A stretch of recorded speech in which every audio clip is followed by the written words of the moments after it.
debts that have fueled China Evergrande's growth expansion over the past years are now biting back to threaten its existence.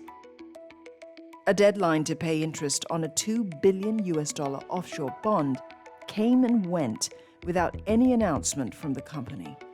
A second $47.5 million payment is due at the end of the month. The base case scenario right now is that Evergrande will just miss its coupon payment. This coupon sum up to around $560 million in September and October. Evergrande accounts for about 20 billion of the 170 billion denominated Chinese bond issuances.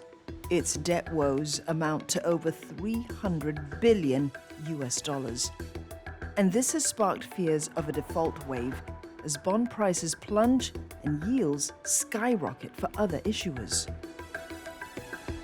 If this situation continues and the market confidence is never restored, then it will be quite a disaster for the sector because not many developers can survive in a market that cut off all their financing channels. The property sector accounts for about a quarter of China's economy. Fitch Ratings has cut its growth forecast for China as it expects a property slowdown to weigh on economic recovery. Others see the same headwinds.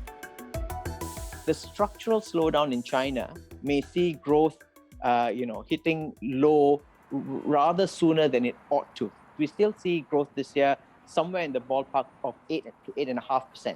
Instead of moderating back to about 5.5%, you may get something sharply lower at 4.5 to 5.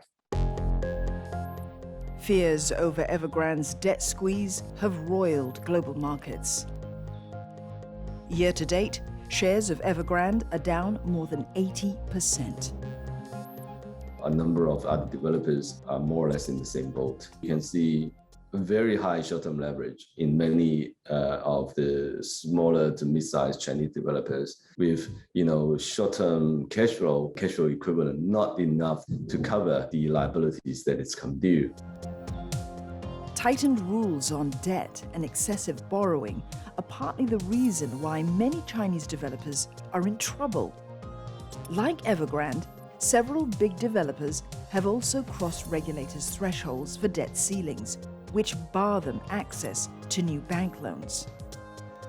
In the near term, experts say policy controls and tight mortgage applications will likely keep China's property sector muted. So not only the home buyers lack the willingness to buy, the developers are also becoming so conservative when it comes to land investment. So the sector fundamentals are weakened significantly. It may even take years to recover. Mizuho says an Evergrande default is a foregone conclusion, and a government rescue is not a base case and will only be triggered if it causes social instability. It's going to be a very targeted one where obligations to home buyers and to some extent the retail investors and some of the employees who got caught up in the wealth management products, they will probably be attended to first. Analysts say possible outcomes could be a debt restructuring that involves maturity extension and haircuts, or a debt-to-equity swap. I believe what will happen is they'll swap all that debt into equity, and the banks will end up owning big chunks of Evergrande as equity instead of owning their bonds. But with little clarity on what's ahead, investors will likely remain cautious. There's enhanced risks towards investing in the Chinese market. So if investors are looking for opportunities there, they need to look for opportunities where the rewards balance out those risks. While the fallout may push investors to seek yield in other parts of Asia, prolonged risk aversion could also result in a regional sell-off. If Evergrande defaults are taken in the worst iteration, this will substantially lift default rates from current 3 to 4%. You essentially get it either tripling or quadrupling. And that kind of effect could see fear and cash being pulled out, sometimes forced to liquidate. As Chinese developers continue to deleverage, Some say any contagion effect will still be contained.